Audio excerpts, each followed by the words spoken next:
Selamat sore Bapak, selamat sore teman-teman. Perkenalkan, nama saya Maria Melinda Contessa, kelas A semester 7. NIM 1703030017. Di sini saya akan membuat video ketiga tugas mata kuliah kajian seminar masalah-masalah sosial. Yang saya mau bahas pertama di sini yaitu kematian bayi sebagai masalah sosial yang berkelanjutan.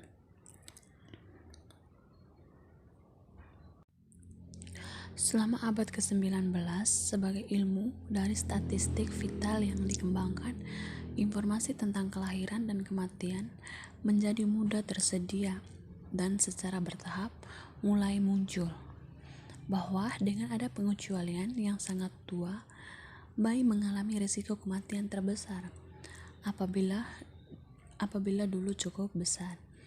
Variasi spasial kematian bayi yang terungkap terlihat jelas bahwa banyak bayi mengalami kematian dapat dicegah, dan semakin banyak orang yang peduli menyelidiki alasan mengapa begitu banyak bayi tidak dapat bertahan hidup pada tahun pertama mereka. Dan di sini juga mungkin ada faktornya, yaitu misalnya seorang ibu mengalami gizi buruk, secara otomatis daya tahan tubuhnya tidak kuat dan ini juga berpengaruh terhadap bayi. Dan yang sering kita lihat yaitu kematian bayi ini dilakukan dengan cara aborsi, di mana seorang ibu tega melakukan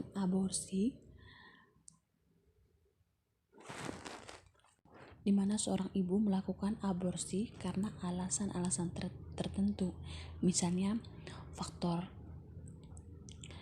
kemiskinan. Misalnya seorang ibu tidak sanggup lagi untuk membiayai kebutuhan hidup anak-anaknya. Tetapi yang sering kita lihat yaitu aborsi yang dilakukan oleh anak-anak usia remaja. Misalnya mereka melakukan aborsi karena tidak bertanggung jawab oleh suami mereka atau pacar mereka, sehingga jalan satu-satunya mereka melakukan aborsi.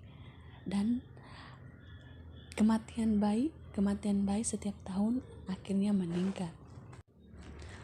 Apabila dulu cukup besar, variasi spasial kematian bayi yang terungkap terlihat jelas bahwa banyak bayi kematian dapat dicegah, dan semakin banyak orang yang peduli menyelidiki alasan mengapa begitu banyak bayi tidak dapat bertahan hidup pada tahun pertama mereka.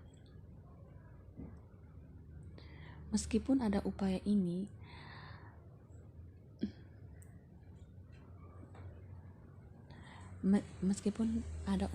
tetapi angka kematian bayi sangat tinggi. Dan pada awal abad ke-20, dengan angka kelahiran menurun dan gagasan kemerosotan nasional ke depan, kematian bayi dikembangkan menjadi masalah kepentingan nasional. Kematian bayi ada 3. Menyediakan demografi sejarah dengan analisis penting dan komprehensif yang tinggi.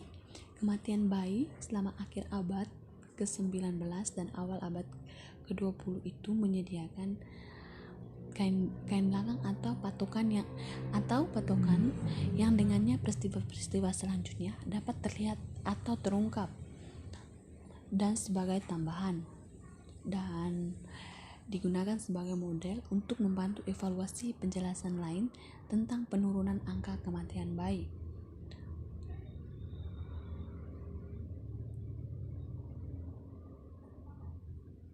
Dan di sini juga ada laporan bahwa pertama yaitu tentang pengalaman kematian bayi di abad ke-20 untuk bertindak sebagai pengingat keuntungan fenomenal dalam peluang bertahan hidup yang telah dimenangkan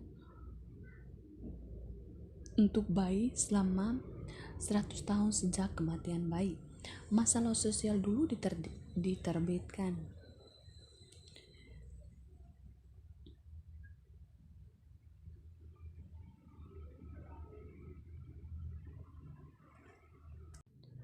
Seperti yang ditunjukkan oleh Newman, pengaruh terhadap kematian bayi itu kompleks dan saling berhubungan, dan penguraiannya tetap ada, sangat sulit untuk dicapai, apalagi dengan hampir setiap aspek kehidupan kondisi yang menunjukkan perbaikan signifikan selama 20 abad.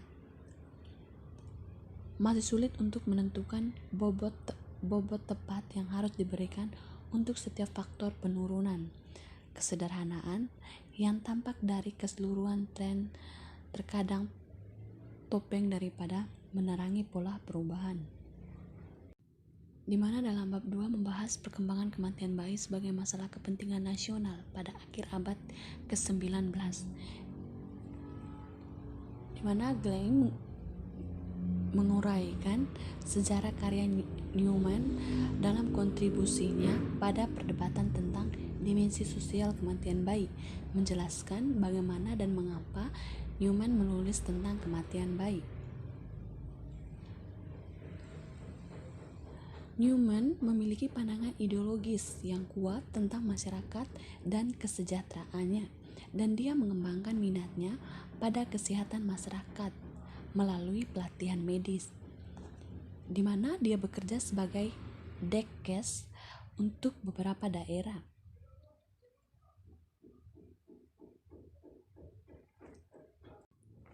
Di sini saya ambil kesimpulan keputusan Newman untuk menulis kematian bayi dapat dikaitkan dengan 3 hal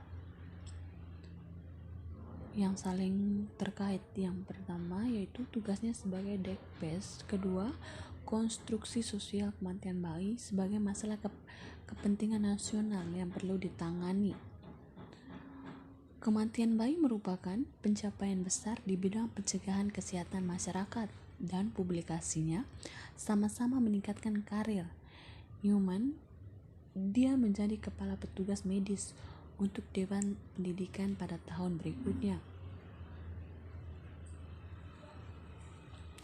Dengan waktu yang tepat, kematian bayi diterbitkan hanya beberapa hari sebelumnya. Yang pertama, Konferensi Nasional tentang Kematian Bayi, di mana dalam buku Newman tidak menunjukkan perubahan metode yang diadopsi oleh bayi itu. Gerakan kesejahteraan misalnya, tidak ada peningkatan mendadak dalam kunjungan kesehatan atau adopsi tindakan yang menargetkan ibu setelah publikasi. Sebaliknya, pentingnya angka kematian bayi terletak pada besarnya jumlah yang berlainan materi yang dikumpulkan dan dibuat tersedia untuk pertama kalinya.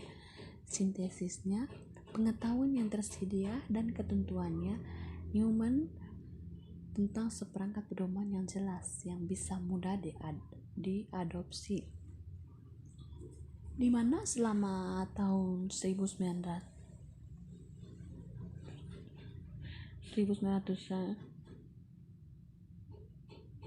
pada tahun 1900-an ada banyak perdebatan tentang apa yang dibutuhkan dan yang harus dilakukan untuk mengatasi kematian bayi.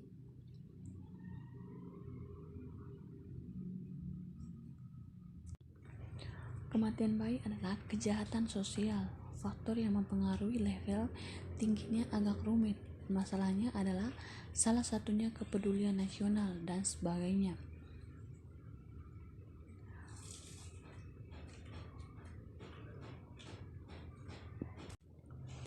Hubungan antara kematian bayi dan kepadatan penduduk yang terpilih semakin besar.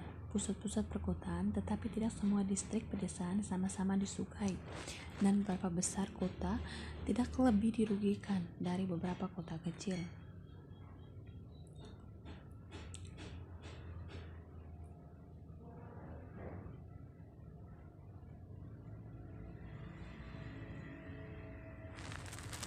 Di sini juga membahas tentang penyebab kematian bayi. Newman sangat menyadari bahwa registrasi dan pelaporan resmi menyebabkan kematian penuh dengan kesulitan, dan bahwa masalah sangat penting di antara mereka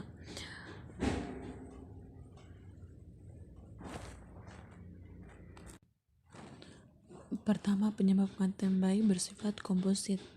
Telah dikatakan dengan baik bahwa setiap efek memiliki keturunan penyebab.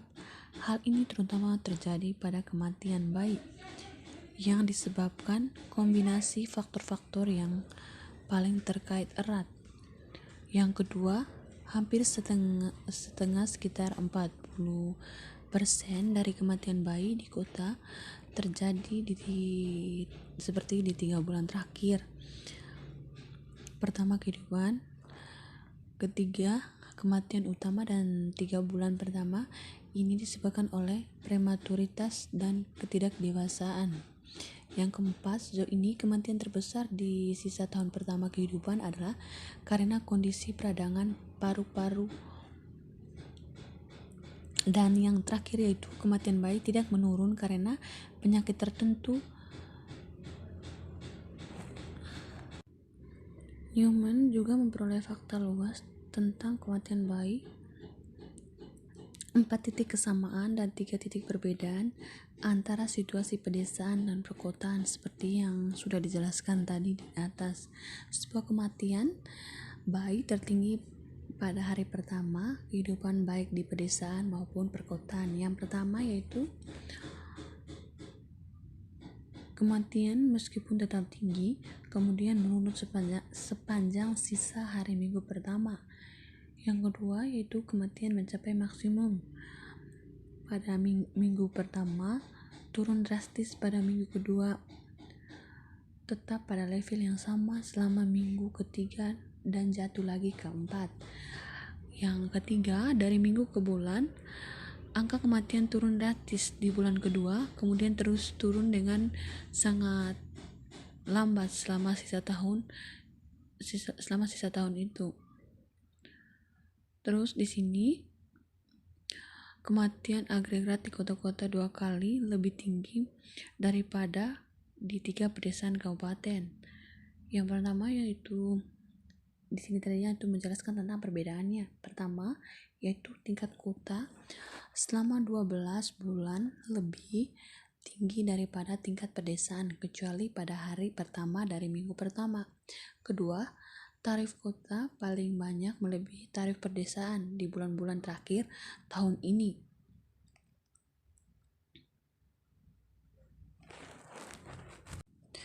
Seperti yang kita ketahui tadi, kematian bayi tidak asing lagi kita dengar. Bahkan setiap hari kita mendengar tentang kematian bayi, di mana ada penyebab kematian bayi tersebut karena misalnya daya tahan tubuh seorang ibu tidak stabil.